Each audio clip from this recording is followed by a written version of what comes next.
Student, स्वागत है आपको अपने यूट्यूब चैनल पीके क्लासेस में। हम आप लोग को 10 क्लास 2022 में जो एग्ज़ाम देने वाले हैं उनके लिए वीवीआई साइंस का ऑब्जेक्टिव क्वेश्चन बताने वाले हैं। अगर वीडियो अच्छा लगे तो वीडियो को लाइक कर दीजिएगा, चैनल को सब्सक्राइब कर दीजिएगा। चलिए देखते हैं पहला प्रश्न है, किस दर्पण की फोकस दूरी ऋणात्मक होती है? ए में समतल दर्पण, बी में अवतल दर्पण, सी में उत्तल दर्पण और डी में इनमें से कोई नहीं। तो इसका सही आंसर होगा ऑप्शन नंबर बी, यानी कि अवतल दर्पण। अगर इसका आंसर किसी को पता होगा तो कमेंट बॉक्स में कमेंट करिएगा। आइए देखते हैं अगला प्रश्न है 2 नंबर। दर्पण की फोकस दूरी एफ और वक्रता त्रिज्या आर में क्या संबंध है? ए ऑप्शन है ए बराबर आर, बी ऑप्शन है ए बराबर r/2, सी ऑप्शन है ए बराबर 2r और डी ऑप्शन है ए बराबर 3/2r। तो इसका सही आंसर होगा ऑप्शन नंबर बी। आइए देखते हैं अगला प्रश्न है 3 नंबर। 3 नंबर जो प्रश्न है वो काफ़ी ज़्यादा महत्वपूर्ण प्रश्न है। तो इसको देखते हैं। सामान्य दृष्टि के लिए स्पष्ट दृष्टि की न्यूनतम दूरी है ए में 25 मीटर, बी में 25 सेंटीमीटर, सी में 25 मिलीमीटर, डी में इनमें से कोई नहीं। तो इसका सही आंसर होगा ऑप्शन नंबर बी, यानी कि 25 सेंटीमीटर। आइए देखते हैं अगला प्रश्न है 4 नंबर। श्वेत प्रकाश का कौन सा रंग वर्ण किसी प्रिज्म से गुजरने के पश्चात सबसे कम झुकता है? ए में है बैगनी, बी में है नीला, सी में लाल, डी में पीला। इसका सही आंसर होगा ऑप्शन नंबर सी, यानी कि लाल। आइए देखते हैं अगला प्रश्न है 5 नंबर। मानव की आँख की रेटिना द्वारा बनाई गई छवि होती है। ए में आभासी और सीधा, बी में वास्तविक और उल्टा, सी में आभासी और उल्टा और डी में है वास्तविक और सीधा। इसका सही आंसर होगा 5 का ऑप्शन नंबर बी, वास्तविक और उल्टा। आइए देखते हैं अगला प्रश्न 6 नंबर प्रश्न है, आकाश का रंग नीला प्रतीत होता है। ए में प्रकाश के परावर्तन के कारण, बी में प्रकाश के प्रकिरणन के कारण, सी में प्रकाश के अपवर्तन के कारण, डी में इनमें से कोई नहीं। तो 6 का जो सही आंसर होगा ऑप्शन नंबर बी होगा, यानी कि प्रकाश के प्रकिरणन के कारण। आइए देखते हैं अगला प्रश्न है 7 नंबर। किस दर्पण से वस्तु का प्रतिबिंब बड़ा बनता है? ए में समतल, बी में अवतल, सी में उत्तल, डी में इनमें से कोई नहीं।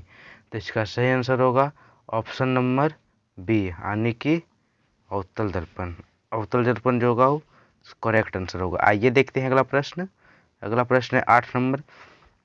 निम्नलिखित में से कौन सा लेंस निकट दृष्टि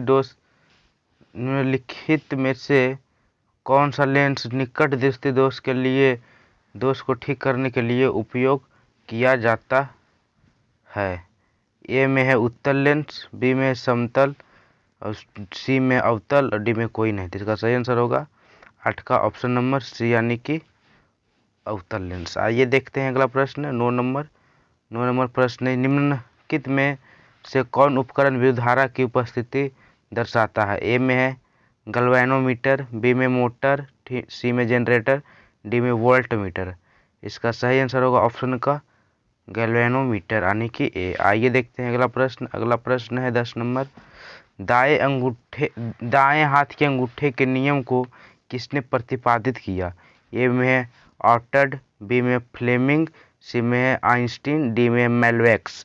तो इसका सही आंसर होगा डी, ऑप्शन नंबर डी, यानी कि मैक्सवेल। आइए देखते हैं अगला प्रश्न है, विभवांतर का एसआई मात्रक क्या होता है?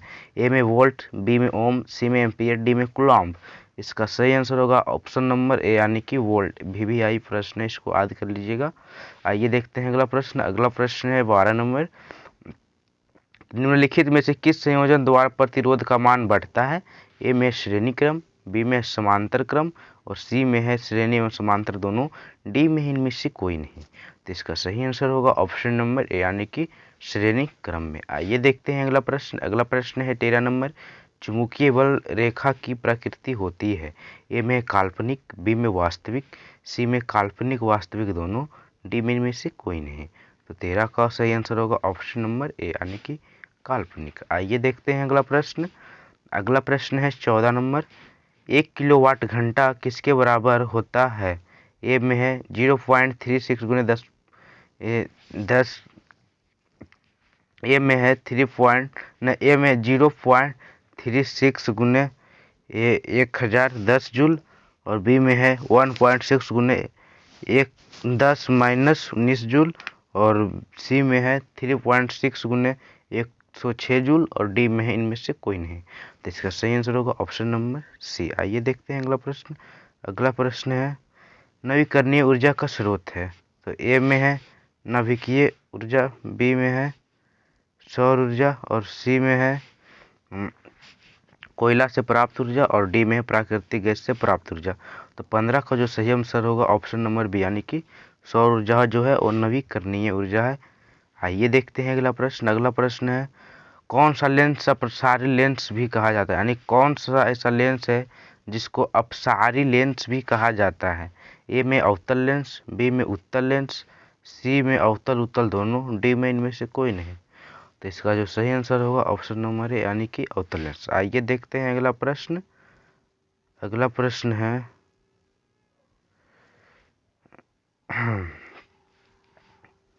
अगला प्रश्न है 17 नंबर। प्रकाश का प्राथमिक वर्ण कौन है। ए में है लाल, बी में है नीला, सी में हरा, डी में उपरोक्त सभी। 17 का जो सही आंसर होगा ऑप्शन नंबर डी, यानी कि उपरोक्त सभी। आइए देखते हैं अगला प्रश्न। अगला प्रश्न है निम्नलिखित में से कौन नेत्र का रंगीन भाग होता है। ए में है कार्निया, बी में है पुपिल, सी में रेटिना, डी में आइरिस। तो इसका सही आंसर होगा ऑप्शन नंबर डी, यानी कि आइरिस। आइए देखते हैं अगला प्रश्न। अगला प्रश्न है 19 नंबर। 1 HP बराबर कितना होता है। 1 HP जो होता है, जिसे नहीं देखते हैं मोटर जो रहता है समरसेबुल, उसको बोलता है 1 HP की मोटर और 2 HP की है। तो 1 HP बराबर कितना वाट होता है। ए में 746 वाट, बी में 760 वाट, सी में 780 वाट, डी में 580 वाट। तो इसका सही आंसर होगा 19 का ऑप्शन नंबर है, यानी कि 746 वाट। आइए देखते हैं अगला प्रश्न। अगला प्रश्न है विशालक शीशा होता है, यानी जो होता है मैग्नीफाइंग ग्लास होता है, वो मतलब क्या चीज़ का होता है। ए में उत्तल लेंस, बी में ए में अवतल लेंस, बी में उत्तल लेंस, सी में अवतल दर्पण, और बी में उत्तल दर्पण। तो इसका 20 का जो सही आंसर होगा ऑप्शन नंबर ए होगा, यानी कि अवतल लेंस। आइए देखते हैं अगला प्रश्न। अगला प्रश्न है जब किसी चालक तार से विद्युत धारा प्रवाहित होती है तो गतिशील कण है। ए में है परमाणु, बी में आयन, सी में प्रोटॉन, डी में इलेक्ट्रॉन। तो इसका सही आंसर होगा ऑप्शन नंबर डी, यानी कि इलेक्ट्रॉन। आइए देखते हैं अगला प्रश्न। अगला प्रश्न है 22 नंबर। कलर चेंज करने दीजिए, कलर रेड रहने दीजिए। अगला प्रश्न है एम्पियर घंटा मात्रक है, यानी ए में शक्ति, बी में आवेश, सी में ऊर्जा, डी में से कोई नहीं। तो 22 का सही आंसर होगा ऑप्शन नंबर बी, यानी कि आवेश का। आइए देखते हैं अगला प्रश्न। अगला प्रश्न निम्नलिखित में से कौन सा मात्रक वाट के बराबर है। तो 23 का ऑप्शन नंबर ए में है जूल प्रति सेकेंड, बी में है जूल इंटू सेकेंड, सी में है। तो इसका सही आंसर जो होगा 23 का ऑप्शन नंबर ए होगा। आइए देखते हैं अगला प्रश्न। वीडियो बहुत लंबा हो जाएगा, धीरे धीरे पढ़ाएंगे। तो अगला प्रश्न देख लीजिए विद्युत धारा का मात्रक है। ए में एम्पियर, बी में वोल्ट, सी में ओम, डी में वाट। तो 24 का जो सही आंसर होगा ऑप्शन नंबर ए होगा, यानी कि एम्पियर। आइए देखते हैं अगला प्रश्न। अगला प्रश्न है ग्लोबल वार्मिंग के लिए उत्तरदायी गैस कौन है। तो 25 का ये ऑप्शन नंबर ए में O2, बी में NH3, सी में CO2 और डी में N2 नाइट्रोजन। तो इसका सही आंसर होगा ऑप्शन नंबर सी, यानी कि CO2। आइए देखते हैं अगला प्रश्न। अगला प्रश्न है शरीर में भोजन का पाचन किस प्रकार की अभिक्रिया है, मतलब शरीर में जो भोजन का पाचन होता है वो किस प्रकार का अभिक्रिया है। ए में है उपचयन, सी में संयोजन, बी में विस्थापन, डी में अपचयन। तो 26 का जो सही आंसर होगा वो ऑप्शन नंबर ए होगा, यानी कि उपचयन होगा। ये वेरी वेरी इंपॉर्टेंट प्रश्न है, VVI प्रश्न है, ये कभी भी आ सकता है एग्जाम में, इसको याद कर लीजिएगा अच्छे से।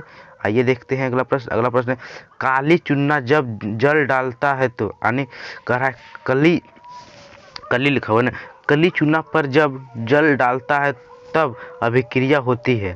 तो ए में है ऊष्माक्षेपी, बी में ऊष्माशोषी, सी में है विस्फोटक, डी में से कोई नहीं। इसका सही आंसर होगा ऑप्शन नंबर, यानी कि ऊष्माक्षेपी। आइए देखते हैं अगला प्रश्न। अगला प्रश्न है निम्नांकित में सबसे अधिक अभिक्रियाशील है। तो ए में है कॉपर, बी में Hg, सी में Ag और डी में Au। तो इसका सही आंसर होगा ऑप्शन नंबर ए, यानी कि Cu।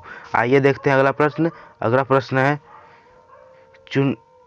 चूना जल का रासायनिक सूत्र है। ए में CaO, बी में C12 और सी में है CaOC12 और इसका और डी में है CaOH2। तो इसका सही आंसर 29 का होगा ऑप्शन नंबर डी, यानी कि CaOH2। आइए देखते हैं अगला प्रश्न। अगला प्रश्न है, कोई विलयन लाल लिटमस पत्र को यानी लाल लिटमस को नीला कर देता है, उसका pH मान कितना होगा? तो ए में है 11, बी में है 10, सी में 5 और डी में ए और बी दोनों।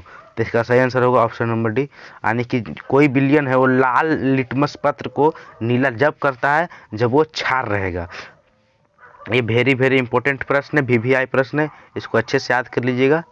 अगला प्रश्न है, एल्काइन में कार्बन के बीच कितने संयोजक बंधन होते हैं? ए में 1, बी में 2, सी में 3, डी में 4।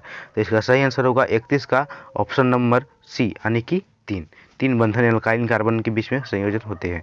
आइए देखते हैं अगला प्रश्न। अगला प्रश्न है, ग्लूकोज का आणविक सूत्र क्या है? ये भी वेरी वेरी इंपॉर्टेंट है, वेरी सबसे ज़्यादा चांस रहता है इसका पूछने का। ए में C6H12O6, बी में CH3COOH, सी में CH3COH। इसका सही आंसर होगा, जानते क्या होगा? ऑप्शन नंबर ए, आँख मूंद के मार दीजिए। आइए देखते हैं अगला प्रश्न। अगला प्रश्न है, उच्छ्वासीय अम्लों के सोडियम लवण कहलाते हैं? ए में साबुन, बी में है अनमार्जर, बी में सी में प्लास्टिक और डी में है रबड़। तो 33 का सही आंसर होगा ऑप्शन नंबर ए होगा, साबुन। आइए देखते हैं अगला प्रश्न। अगला प्रश्न है, -CHO अभिक्रियाशील मूलक कहते हैं। ए में है एल्डिहाइड, बी में अल्कोहल, सी में कीटोन, डी में इनमें से कोई नहीं। तो 34 का सही आंसर होगा वो होगा, रुकिए कहाँ पढ़ा रहे थे, 34 नंबर, 34 यही था। 34 का जो सही आंसर होगा वो ऑप्शन नंबर ए होगा, यानी कि एल्डिहाइड। आइए देखते हैं अगला प्रश्न। अगला प्रश्न है 35 नंबर, आवर्त सारणी के किसी आवर्त में बाएं से दाएं जाने पर तत्वों की परमाणु त्रिज्या क्या होती है? घटती है, बी में पहले घटती है और पुनः बढ़ती है, सी में अपवर्तित रहती है, डी में बढ़ती है। तो 35 का सही आंसर होगा ऑप्शन नंबर ए, यानी कि दाएं से बाएं जाने पर क्या होता है? घटता है। आइए देखते हैं अगला प्रश्न 36 नंबर। 36 नंबर पर, निम्नांकित तत्वों में उनके अधातु गुण के अनुसार बढ़ते क्रम में सजाए लिथियम है, ऑक्सीजन है, कार्बन है, बेरिलियम है और फिर फ्लोरीन है। तो इसका सही आंसर होगा ऑप्शन नंबर बी, ये जो सजाने का क्रम है वो बिल्कुल ही सही है। आइए देखते हैं अगला प्रश्न। अगला प्रश्न है, सिलिकॉन जो है, सिलिकॉन वो क्या, यहाँ पर आ रहा है ना,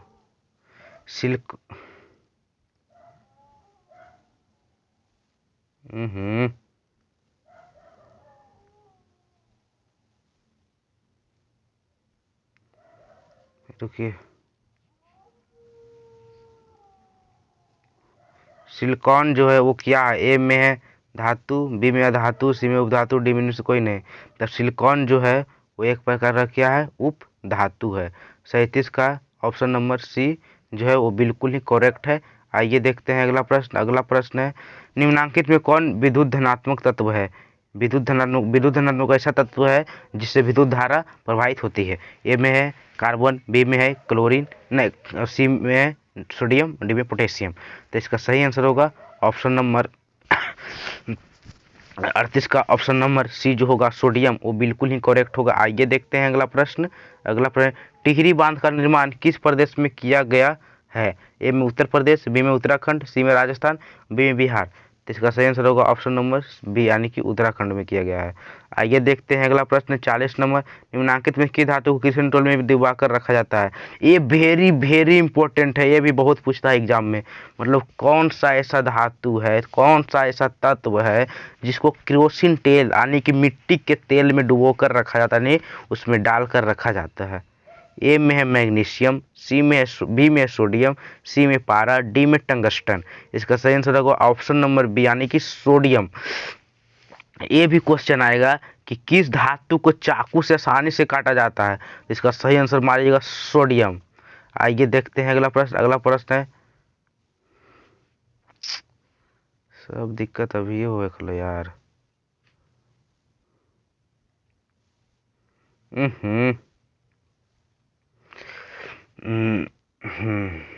देखिए अगला प्रश्न है, अपमार्जक से बनाए जाते हैं, ए में सर्फ एक्सल, बी में शैम्पू, सी में इजी सर्फ, डी में इसमें से सभी। तो इसका सही आंसर होगा ऑप्शन नंबर डी, यानी कि उपरोक्त सभी। आइए देखते हैं अगला प्रश्न। अगला प्रश्न है, सौर सेल में किसका उपयोग होता है, ए में प्लास्टिक, बी में सिलिकॉन, सी में यूरेनियम, डी में प्लूटोनियम। तो इसका सही आंसर होगा ऑप्शन नंबर बी, यानी कि सिलिकॉन का होता है। आइए देखते हैं अगला प्रश्न। अगला प्रश्न है, निम्नलिखित में किसका उपयोग खाना बनाने में किया जाता है। तो ये भी वेरी वेरी इंपॉर्टेंट है, तो सब जानते होंगे यार। इसका सही आंसर होगा ऑप्शन नंबर बी, यानी कि एलपीजी गैस का उपयोग किया जाता है। आइए देखते हैं अगला प्रश्न। अगला प्रश्न है, 2Cu plus O2 minus 2Cu है ऑक्सीकरण, अपघटन, उदासीनीकरण, विस्थापन। तो 44 का जो सही आंसर होगा ऑप्शन नंबर ए होगा, यानी कि ऑक्सीकरण होगा। इसको नहीं तो करके देखिएगा, ऑक्सीकरण होगा। आइए देखते हैं अगला प्रश्न। अगला प्रश्न है 45, निम्नलिखित में से कौन सा समीकरण संतुलित नहीं है। तो option number A, B, C, D, कौन सा समीकरण जो है वो संतुलित नहीं है। अगर इसका आंसर आप लोग जानते हैं तो कमेंट बॉक्स में बताइएगा, हम बता देते हैं। इसका ऑप्शन नंबर बी जो है वो सही होगा।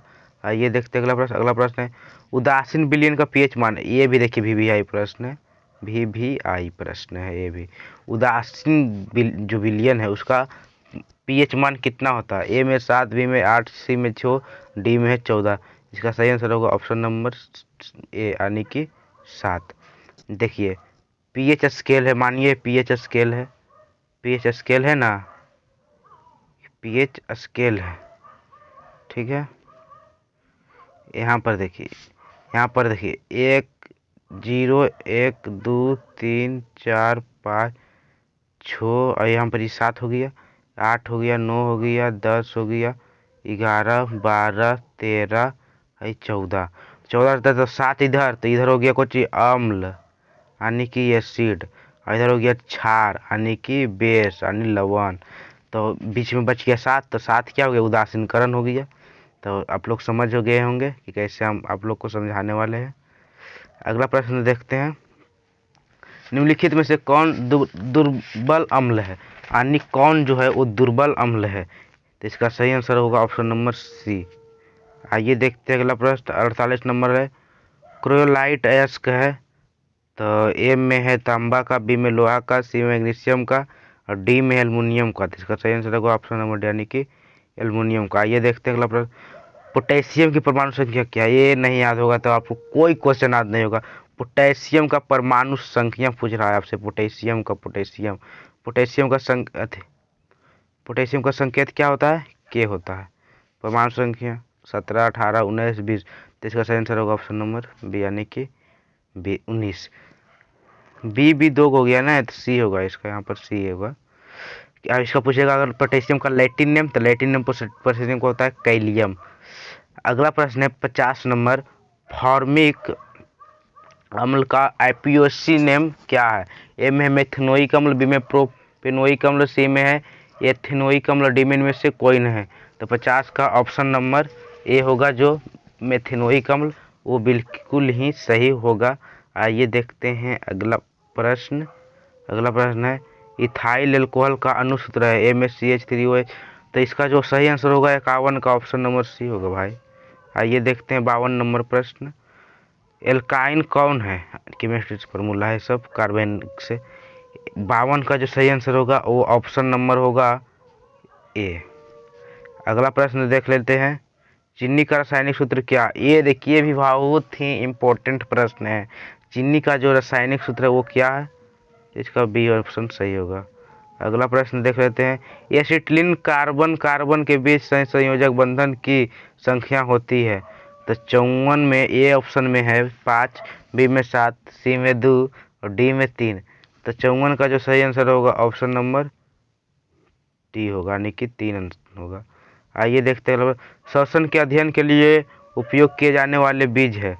ए में सूखे बीज, बी में अंकुरित बीज, सी में है उबलता हुआ बीज, डी में कुचले हुए बीज। तो 55 का जो सही आंसर होगा वो होगा ऑप्शन नंबर बी, यानी कि अंकुरित बीज। आइए देखिए, मानव वृक्क किस प्रणाली का एक हिस्सा है। मानव का जो वृक्क है वो किस प्रणाली का हिस्सा, यानी कि वृक्क मतलब क्या होता है, किडनी। हमारे शरीर में कितनी किडनी है, ये तो 2 किडनी है। वो किस मतलब क्या काम करता है, पोषण का, श्वसन का, उत्सर्जन का, परिवहन का।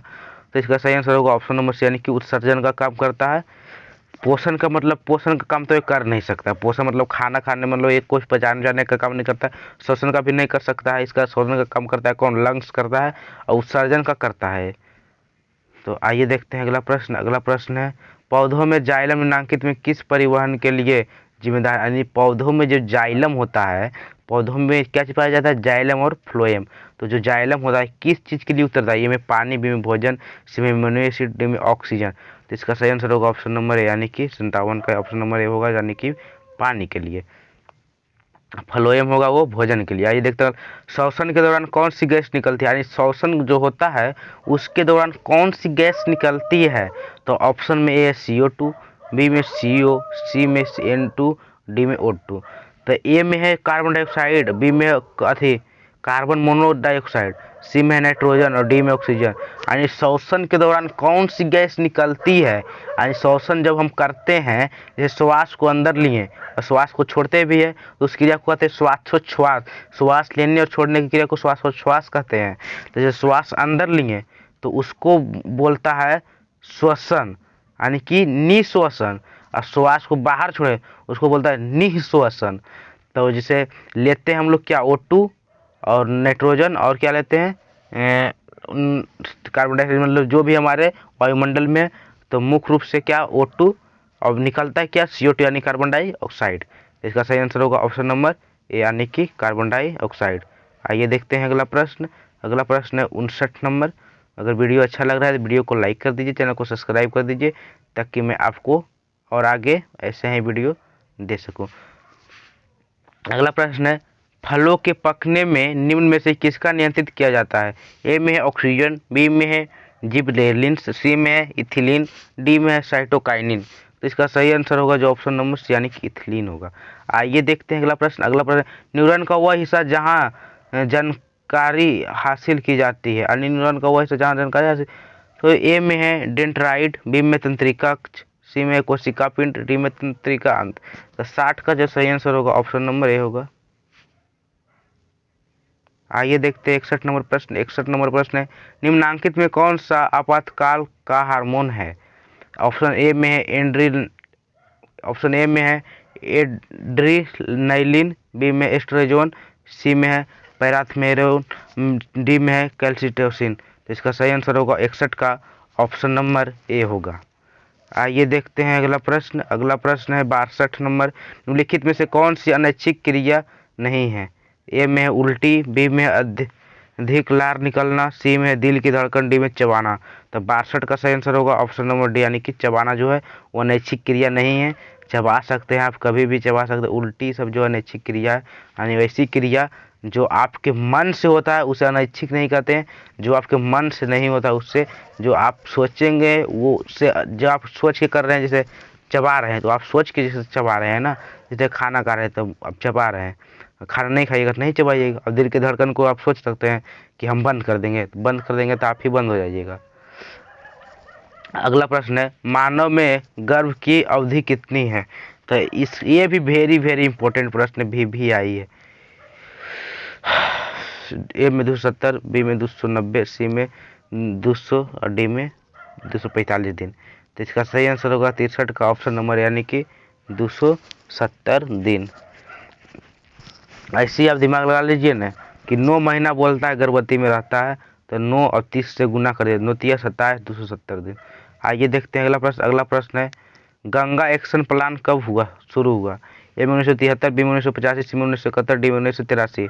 64 का बी नंबर से ऑप्शन सही होगा। आइए देखते हैं अगला प्रश्न 65 नंबर, मुकुलन द्वारा अलैंगिक जनन निम्नांकित में से किसमें होता है। ये भी VVI प्रश्न है, ये पोषण का फर्स्ट चैप्टर में बायोलॉजी का। अगर मतलब ए में है ईस्ट, बी में प्लाज्मोडियम, सी में अमीबा, डी में कोई नहीं। तो 65 का ऑप्शन नंबर जो होगा ए होगा, ईस्ट में मुकुलन द्वारा अलैंगिक जनन होता है। आइए देखते हैं अगला प्रश्न। अगला प्रश्न है, निम्नांकित में से किसकी बीमारी श्वसन तंत्र से संबंधित है। डायरिया, TB, निमोनिया, और इसका डी ऑप्शन में B, C दोनों। तो 66 का जो सही आंसर होगा अरे यार 66 का जो सही आंसर होगा वो ऑप्शन नंबर बी होगा, यानी कि टीवी। आइए देखते हैं अगला प्रश्न। अगला प्रश्न है 67 नंबर, मनुष्य और अन्य मांसाहारी जीव निम्नलिखित में से किसका पाचन नहीं कर पाते हैं? ए में प्रोटीन, बी में सेलुलोज, सी में वसा, डी में उपरोक्त सभी। तो इसका 67 का जो सही आंसर होगा वो ऑप्शन नंबर बी होगा, यानी कि सेलुलोज। सेलुलोज आप सोचिएगा सेलुलोज कहते हैं किसको? प्रोटीन तो आप समझ जाइएगा, प्रोटीन तो आप समझ जाइएगा, प्रोटीन खाना में पाया जाता है, मछली में पाया जाता है और वगैरह वगैरह में पाया जाता है। सेलुलोज को आप नहीं समझ पाइएगा।